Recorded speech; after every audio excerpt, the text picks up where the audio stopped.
Hello, hello, hello, everybody, and welcome back. We're going to continue looking at the 2000 paper for the grade 7 Gauss, put out by the University of Waterloo. We're on question number 23, so let's take a look at that. The total area of a set of different squares, arranged from smallest to largest, is 35 kilometers squared. Okay, those are some big squares if they add up to that.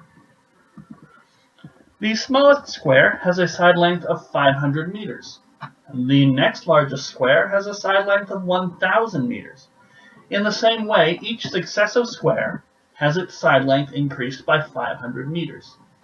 What is the total number of squares? Okay, so do we have 5 squares? Do we have 6 squares, 7 squares, 8 squares, 9 squares?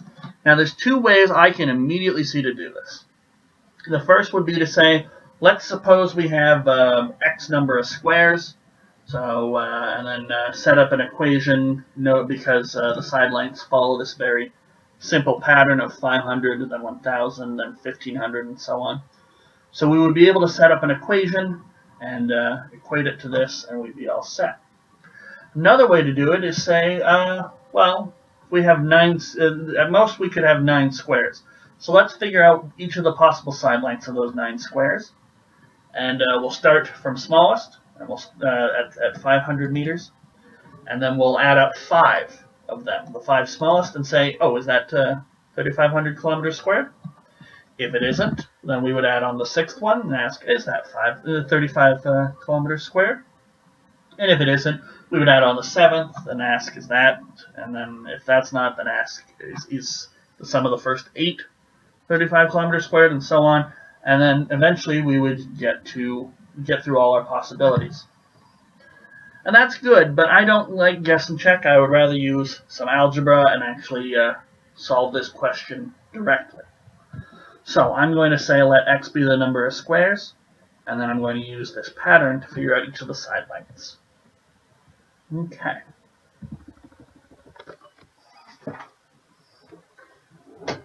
But of course, however you do the question, as long as you get to the final answer, that's all that really matters in the multiple choice contest.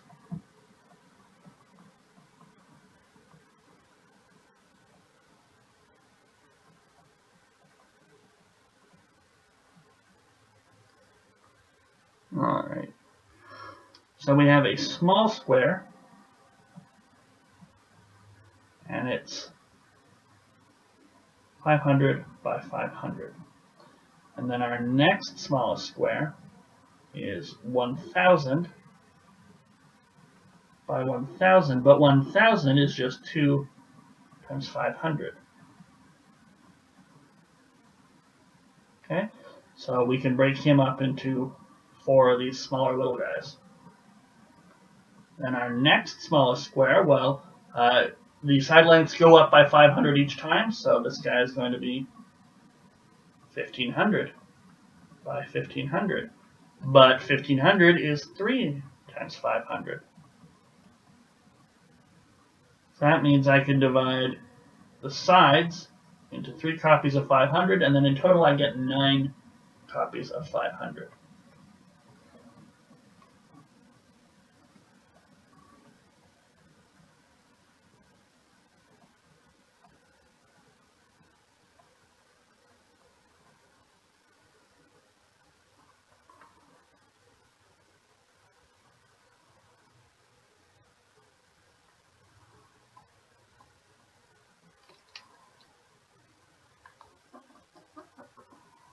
So each square has a side length of n times 500, or I guess 500n. No, n times 500.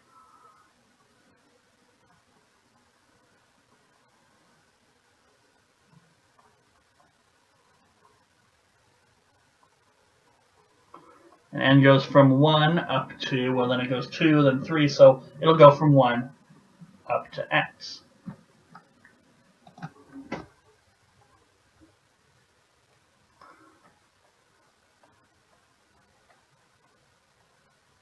So 35 kilometers squared, which incidentally is 35 times 1,000 meters squared, which is 35 million meters squared.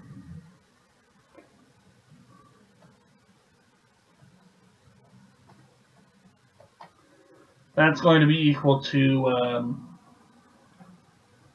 1 times 500 meters squared plus 2 times 500 meters squared. It's the sum of all the squares that we're making.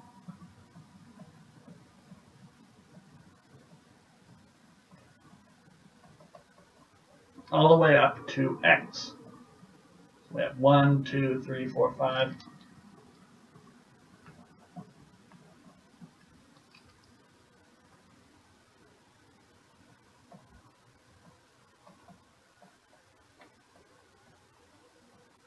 Well, each of these is going to have a factor of 500 meters squared. 1 squared plus 2 squared plus all the way up to x squared. And that's going to be 25000 meters squared, and then times 1 plus 2. Okay. So we know that this expression here, whatever x is going to equal to 35 kilometers squared. Well, 35 kilometers squared, and we have meters squared over here. I don't really like that. So up here, I've expanded 35 kilometers squared into its expression in meters squared. So we can say that this is just 35 kilometers squared divided by this. 1 squared plus 2 squared all the way up to x squared. 35 million meters squared over 250,000 meters squared. And these zeros are going to cancel each other out. So 3,500 divided by 25 is going to be 140, and these meters squared will cancel each other out. So we'll be left with the sum of the first x squares is equal to 140. Okay.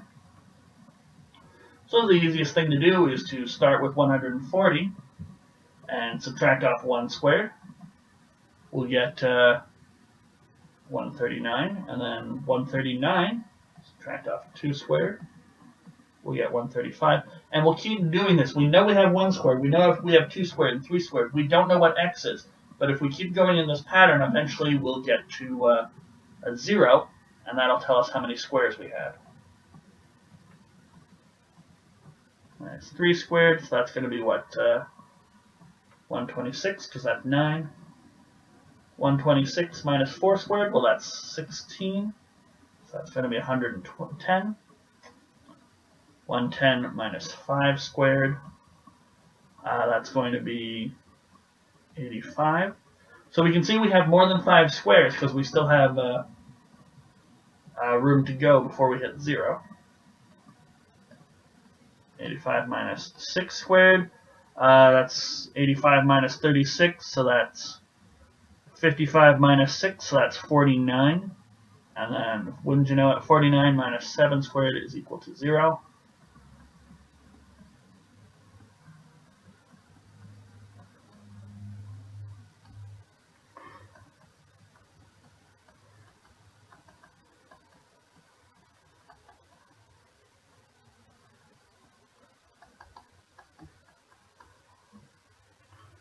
So we see we have exactly 7 squares to add up, and I think that was the middle one, but let's just double check. Yep, C7.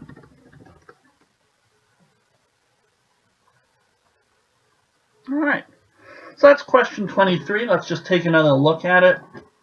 As I said, there are a couple ways to do it. We did it by noticing that there's a pattern to the size of the squares.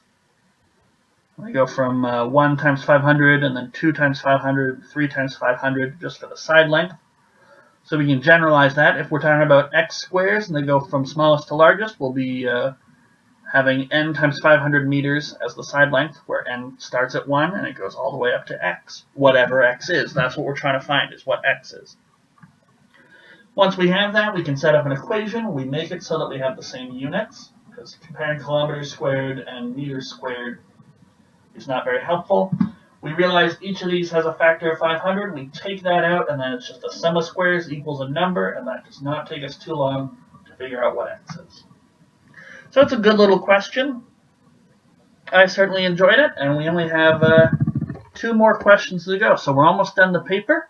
We'll take a look at question 24 in the very next video. And if you're liking the contest so far, feel free to throw a like on the video or leave a comment down below. But I will see you guys next time for question number 24.